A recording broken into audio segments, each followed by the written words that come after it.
ETV అభిరుచి ప్రేక్షకులందరికీ స్వాగతం సుస్వాగతం. అత్తమ్మ రుచులు చినుకులా మొదలై వర్షంలా కురిసి సెలయేరులా సాగి నదిలా ప్రవహించి సముద్రంలా నిండుగా ఉంది. ఆ నిండుదనమే మీ అభిమానం. మీ అభిమానానికి రుచిగల రుచి అందించడమే మా బాధ్యత. సో ఈ రోజు అత్తమ్మ రుచుల్లో ఏ వంట చేస్తున్నామో చూద్దాం. మరి ఈ రోజు అత్తమ్మ స్పెషల్ చట్పట్లో మనందరికీ దాని చేతి వంటను చేసి చూపించడానికి వచ్చేస్తున్నారు బతుకమ్మ కుంటలో ఉంటున్న లలిత అత్తమ్మ.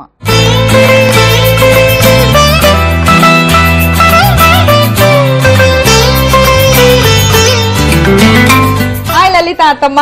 హాయ్, ఎలా ఉన్నారు? బాగున్నాను, మీరు ఎలా ఉన్నారు? నేను బాగున్నాను అత్తమ్మ. నాకన్నా మీరు అసలు ఇవాళ చాలా చాలా బాగున్నారు, మెరిసిపోతున్నారు. ఏం చూస్తుంటున్నారు అత్తమ్మ? అసలు నక్లెస్ పోగులు ఎలా ఉన్నారు తెలుసా? మిమ్మల్ని చూసి నేర్చుకోవాలి కదా, ఇప్పుడు కోడలను చూసి. అందుకే నన్ను చూసా అంట అది కూడా, లేకపోతే మా అత్తమ్మ ఏం పెట్టుకోదు పాపం. లేదు, నీ దగ్గరకు వస్తున్నానని ఇవన్నీ పెట్టుకుని వచ్చాను. నిజమే, అత్తమ్మ అత్తమ్మ అనిపించుకుంటది. సర్లే అత్తమ్మ, అసలు ఈ అత్త కోడల గొడవ ఎప్పటికీ ఎప్పుడు ఆగదు. అదంతా ప్రేమతోనే అంతే కదా. అత్తమ్మ ఏం చేస్తున్నారు? మీరు ఎక్కడ ఉంటారు? మేము బతుకమ్మ కుంటలో ఉంటాము. అది నేను చెప్పేసా, బతుకమ్మ కుంట నుంచి మా అత్తమ్మ వచ్చిందని చెప్పేసా. ఏం చేస్తుంటారు? కీరాతో దోసకాయలు, కీరా దోశ ఉంటుంది కదా, దాంతో రొట్టి చేస్తాను. అది మా అత్తమ్మకి ఎప్పుడు వంట మీదే చేసా. నేను మామూలుగా ఏం చేస్తుంటది అత్తమ్మ అని అడిగా. మామూలుగానా? ఇంట్లో హౌస్ వైఫ్ ని, స్టిచ్చింగ్ అది చేస్తుంటాను ఇంట్లో. ఏంటత్తమ్మా మీ బ్లౌజులు మీరు మీ డిజైన్ నావి చేసుకుంటాను, బయటవి చేస్తాను. గ్రేట్ కదా. అయితే మీరు ఫుల్ వర్కింగ్. సో మీకు పండగల సీజన్ అది అయితే అసలు ఖాళీ ఉండదు కదా. మీకు కూడా సీజన్స్ ఉంటాయి కదా అత్తమ్మా? దసరా సీజన్ అని, శ్రావణ మాసం ఉంటుంది. శ్రావణ మాసంలో శుక్రవారం ఒక్కొక్కరు 4-5 ఇచ్చి వెళ్తా ఉంటారు. మా అత్తమ్మ ఫుల్ బిజీ అప్పుడు. అవును, ఇప్పుడు ఆషాఢ మాసం కాబట్టి షూటింగ్ వచ్చి మీకోసం వచ్చారు. సరే, కీరా రోటీ అట్ట మా అత్తమ్మ తయారు చేస్తుంది. దానికి కావాల్సిన పదార్థాలన్నీ ఒకసారి చూద్దాం. కీరా రోటీ తయారు చేసుకోవడానికి కావాల్సిన పదార్థాలు: బియ్యం పిండి, కీరా పేస్టు, నూనె, సిల్వర్ ఫాయిల్, కరివేపాకు. అత్తమ్మ అన్ని ఇంగ్రీడియంట్స్ రెడీగా పెట్టేశారు, కానీ ఏవేవో నూరు పెట్టారు. అవేంటో చెప్పాలిగా. మొదట కీరాని తీసుకుని చేతి తీసేసి తురుముకోవాలి. తురిమేసి దాంట్లోకి పచ్చిమిర్చి పేస్టు, అల్లం వెల్లుల్లి పేస్టు, వాము అంటారు కదా, ఓమా అంటే కన్నడ, తెలుగు వాము మేము లేదు, అచ్చ తెలంగాణలో ఓమా అంటారు. అమ్మో, ఓకే అత్తమ్మ. ఓమా, జీలకర్ర, రుచికి సరిపడినంత ఉప్పు వేసేసి కలిపేసేయాలి ఫస్ట్ రసంలో. సో ముందుగా ఏం చేశారంటే అత్తమ్మ, కీరాని బాగా శుభ్రం కడిగేసి చేదు ఉందో లేదో చెక్ చేసుకున్న తర్వాత దాన్ని మెత్తగా గ్రేట్ చేసేసి ఒక బౌల్లోకి పెట్టి దానిలో కొద్దిగా పచ్చిమిర్చి పేస్టు, కొంచెం వాము, అలానే కొద్దిగా జీలకర్ర, అల్లం వెల్లుల్లి పేస్టు. అల్లం వెల్లుల్లి పేస్ట్ తినని వాళ్ళైతే ఇంగువ వేసుకుంటాం. సో వెల్లుల్లి తినే వాళ్ళు ఎవరైనా ఉంటే కనుక కొద్దిగా ఇంగువ వేసి సరిపడంత ఉప్పు వేసి పేస్ట్ రెడీ చేశారు. సో ఇందులో ఏమున్నాయి? జీలకర్ర, వాము, ఇంగువ. మీరు అల్లం వెల్లుల్లి పేస్ట్ వేసారు? వేసాను, అల్లం వెల్లుల్లి పేస్ట్ వేసారు. నేను తింటాను కదా అందుకనే వేసారు కదా.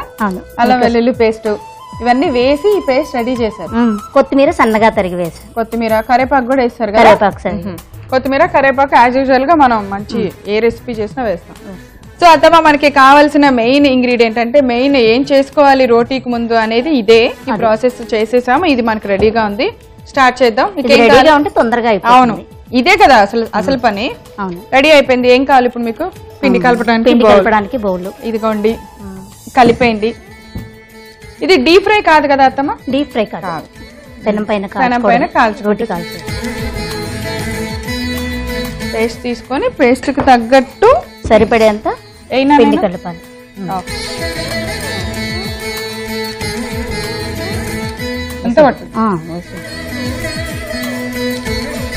మీరు కొంచెం కలిపాక నేను మళ్ళీ వేస్తాను. నాకు పిండ్లు కలపటంలో బియ్య పిండి కలపటం బాగుంటుంది. అంటే ఎక్కువగా చేతికి అంటుకోదు, దానికి కావాల్సిన కన్సిస్టెన్సీ రాగానే మన చెయ్యి వదిలేస్తుంది కదా బాగా. కానీ గోధుమ పిండి అసలు, గోధుమ పిండి కూడా కొంచెం ఆయిల్ రాసుకుంటే నీకు అంటుకోదు. ఆయిల్ రాసుకోవాలా? కొంచెం ఆయిల్ రాసుకుంటే. ఆయిల్ తినంగా కొంచెం ఆయిల్ తినకుండా ఇలా చేస్తాం కూరలో. మ్యాజిక్ చేస్తాం. అయితే నీ దగ్గరికి ట్రైనింగ్ కి రావాలి. వదిలేస్తాము, అన్ని నమ్మి ఆయిల్ అంటే వితౌట్ ఆయిల్ కొంచెం అటు ఇటు కొద్దిగా కాల్చుకొని తింటాం తప్పితే ట్రైనింగ్ తీసుకునేంత టాలెంట్ లేదులే. చాలా సో అలా పిండి మొత్తం బాగా కొంచెం కలుపుకోవాలి. మెత్తగానే ఉంటే నీట్ తొందరగా వస్తుంది. ఇది వెంటనే కలుపుకొని చేసే ఇమీడియట్ గా చేయొచ్చు. సో మనం చేసే బోర్డు కావాలి. ఈ పేపర్లు ఏంటమ్మా ఇవన్నీ నాకు మా ఇందాక ఇచ్చారు. అత్తగారు మా అమ్మగారేమో రేకుల పైన చేసేవాళ్ళు, ఇనుప రేకుల పైన. మనకు ఇప్పుడు అవి అంత అవైలబిలిటీ ఉండవు కాబట్టి సిల్వర్ ఫాయిల్ పేపర్ మన పైన కటర్ ప్లేట్ మీద సిల్వర్ ఫాయిల్ వేసేసి దాన్ని ఇలా మెత్తగా చేసి దీని మీద ఇప్పుడు అత్తమ్మ రోటీ. సో అత్తమ్మ ఇది మీరు చేస్తూ ఉంటారు, నేను పొయ్యి మీద పాన్ పెట్టి వేడి చేయనా? సిల్వర్ ఫాయిల్ పేపర్ పైన ఆయిల్ వేసేసి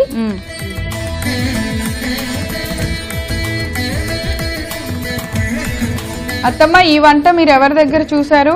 మా అత్తగారు అమ్మగారు అమ్మమ్మ వాళ్ళు అందరూ పాత వంట ఇది. వాళ్ళేమో రేకుల పైన చేసేవాళ్ళు, మనం ఇప్పుడు లేటెస్ట్ గా అప్పట్లోనే ఇలా వాడేవాళ్ళు. కీరా దీంతో కాకుండా ఇంకొకటి దోసకాయ వస్తుంది చూడండి, బుడమకాయ దోసకాయ, దాంతో చేసేవాళ్ళు. దానికి అది కొంచెం పులుపు ఉంటది, ఇది కమ్మదనం ఉంటది. దానికోసం మేము దీంట్లో ట్రై చేశారు. అత్తమ్మ అందులో కొద్దిగా నూనె పాన్ లో వద్దు వద్దు, కొంచెం ఏమిటో అన్ని వద్దు వద్దు, చాలా వేడైపోతుంది. ఈ రొట్టె చేసే లోపు ఆయిల్ వేస్తే వేడవుతుందా త్వరగా? అది వేడైపోతుంది. అప్పుడు ఫ్యాన్ ఎలా అయినా వేడవుద్ది కదా. చాలా వేడి ఉండొద్దు, చాలా ఇదిగా ఉండకూడదు. ఇప్పుడు అంత పల్చగా రాకపోతే వస్తుంది దీనిపైన, అందుకే సిల్వర్ ఫాయిల్ పేపర్ పైన చేసేది. అయ్యండి నీకు ఈజీ మెథడ్ చెప్తాను ఉండండి.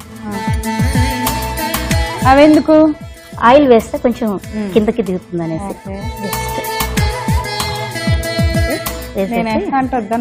కొంచెం, అందుకే రొట్టె రెడీ అయ్యే వరకు ఇది వేసేసి దీన్ని వేసేసి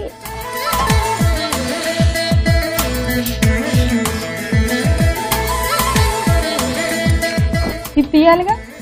కొంచెం వేడి కానీ ఇప్పుడు కొంచెం ఫ్లేమ్ పెట్ట, చాలా వేడైతే మనకు చేయికి తగులుతుందని అందుకే వద్దన్నాను. అప్పట్లో ఎలా వేసేవాళ్ళు? రేకుని ఆ రేకునే వేసేస్తారు పెనం పైన. అది వేసేసి ఇంట్లో అది వెల్లుల్లి దంచుకునే గుండ్రాయి ఉంటుంది కదా, దాన్ని పెట్టేవాళ్ళు వెయిట్ గా. అది పెడితే కొంచెం తొందరగా దాని నుంచి వచ్చేస్తుంది అనేసి. ఇది కాస్త ఇప్పుడు లేట్ అవుతుంది. ఇటు కన్నం నుంచి ఏదో ఆవిరి వచ్చింది. ఇది కాస్త పైకి ఎత్తి చూస్తే అది ఊడి వస్తుంది, అప్పుడు మనం దీన్ని తీసేయాలి. అంటే వచ్చేస్తుంది. కొద్ది మందగా చేద్దాం. లేదు వచ్చేస్తుంది. సో ఇలా ఫాయిల్ వేసాం కదా, అది బాగా వేడెక్కితే ఫాయిల్ ని వదిలేస్తుంది. మీకు కనిపించదు, నాకు కనిపిస్తుంది బాగా. అంతే, దాని నుంచి ఇలా అనుకుంటూ విడతీస్తే వచ్చేస్తుంది.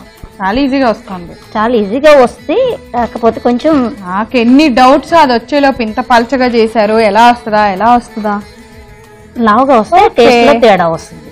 ఓకే, అది లావుగా వస్తే టేస్ట్ లో తేడా వచ్చేసింది కీరా రోటీ. సో ఇంత పల్చగా చేస్తే వస్తుందా రాదా నాకు ఫస్ట్ నుంచి డౌట్. తను మా అత్తమ్మ సాధించింది. వస్తుంది బాగుంది. చక్కగా కీరాని రకరకాలుగా మనం ఎలాగో పిల్లలు కొత్తిమీర కరివేపాకు కీరా తినడం కొంతమంది పిల్లలు ఇష్టపడరు. ఇలా వేసామనుకో వాళ్ళకి తీసి వేసే కూడా ఛాన్స్ ఉండదు. అప్పుడు చాలా ఈజీగా లేదు చక్కగా తింటారు. అదే తినేస్తారు. నేను తినను అంటారు కదా, వాళ్ళే తినేస్తారు. దాంట్లో తీసేకి ఛాన్స్ ఉండదు కదా, తీసి పడేసేకి. మంచి స్నాక్ ఐటమ్. మా ఇంట్లో మా పిల్లలకి చాలా ఇష్టం. ఇదా ఇలా రోటీ రెడీ చేసుకోవాలి. అంతేకాదమ్మా, ఇది అయిపోయింది. ఓకే, మేమైతే కీరా రోటీ తయారు చేసేసాం. మనకు టైం సరిపోదు కదా, మీరు మాత్రం ఆపకుండా ఎన్ని రోటీలు కావాలో అన్ని చేసేసుకోండి. సో అదనమాట, కీరా రోటీ రెడీ అయిపోయింది. ఇంకా మనం ఆలస్యం టేస్ట్ చూడటమే.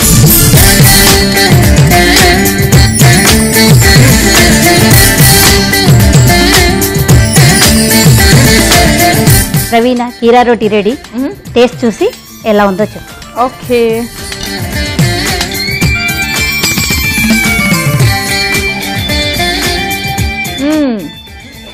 బాగుంది అత్తమ్మా. వాము ఫ్లేవర్ చాలా బాగుంది. వాము జీలకర్ర రెండు వాటితోనే బాగా వస్తుంది. కీరా అసలు తెలియదు వేస్తామని తెలియదు. తెలియదు టేస్ట్ కొంచెం తేడాగా ఉంటుంది కానీ పిల్లలకి అసలు ఏమీ తెలియదు. తేడా మీన్స్ చాలా వెరైటీగా ఉంది అని అత్తమ్మ చెప్పారు. చాలా చాలా టేస్టీగా ఉంది. దానిలో కొత్తిమీర, కరివేపాకు, వాము ఫ్లేవరు, జీలకర్ర ఫ్లేవర్ అన్నీ చాలా చాలా బాగున్నాయి. దీనిలో ఏమి నంచుకొని తినక్కర్లా, డైరెక్ట్ అది తింటే స్నాక్ లాగా చాలా బాగుంటుంది. చాలా బాగుంది అత్తమ్మ. సో మీ ఐడియా కాదు, ఇది ఎప్పటి నుంచో చేస్తున్న వంట, కానీ దీనికి ఎంత మంచి హెల్దీ వాల్యూస్ ఉన్నాయో తెలుస్తుంది తింటుంటే. చాలా చాలా బాగుంది. చూసారు కదా కీరా రోటీ ఎలా తయారు చేసామో, చాలా ఈజీ కదా. మీరందరూ కూడా తప్పకుండా తయారు చేసుకొని టేస్ట్ చూడండి. కావాల్సిన పదార్థాలు, తయారు చేసే విధానం నేను ఒకసారి రిపీట్ చేస్తాను, నోట్ చేసుకోండి.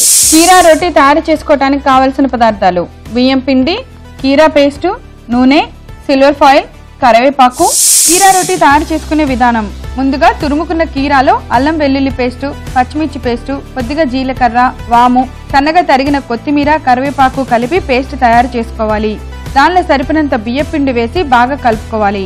చపాతీ పిండిలాగా కలుపుకున్న తర్వాత దాన్ని సిల్వర్ ఫాయిల్ మీద బాగా పలుచగా ఒత్తుకుని వేడెక్కిన పాన్ మీద వేసి 2 వైపులా ఫ్రై చేసుకోవాలి.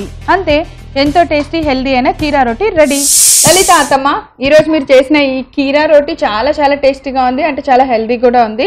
దానిలో మనకు కావాల్సిన కీరా వేసాము, జీలకర్ర, వాము, అసలు ఆ ఫ్లేవర్ అన్నీ చాలా చాలా బాగా వచ్చింది. ఇంత మంచి స్నాక్ ఐటమ్ అందరికి చేసి చూపించినందుకు మీకు అత్తమ్మ స్పెషల్ చట్పట్ నుంచి గిఫ్ట్. థ్యాంక్ యూ ప్రవీణ. ఈరోజు అత్తమ్మ స్పెషల్ చట్పట్లో మేము తయారు చేసిన కీరా రోటీ చూడటం మిస్ అయ్యారా? అయ్యో, మీరేం చేయాలో తెలుసా? youtube.com/ఈటీవీ అభిరుచి లేదా facebook.com/ఈటీవీ అభిరుచి అని టైప్ చేసి మా సైట్లోకి లాగిన్ అయ్యి అక్కడ కీరా రోటీ అని టైప్ చేయండి. అంతే, ఆ వంటకం మా అత్తమ్మ నేను ఎలా తయారు చేసామో మీరు చూసేయచ్చు. కీరా రోటీ ఎలా తయారు చేసామో చూసారుగా, చాలా ఈజీయా. మీరు కూడా ఇలాగే హాయిగా చక్కగా చేత్తోనే ఒత్తుకొని రోటీ తయారు చేసుకొని టేస్ట్ చూసేయండి. రేపు మరో సరికొత్త వంటకంతో తిరిగి అత్తమ్మ స్పెషల్ చట్పట్లో కలుసుకుందాం. అంతవరకు సెలవు, నమస్కారం.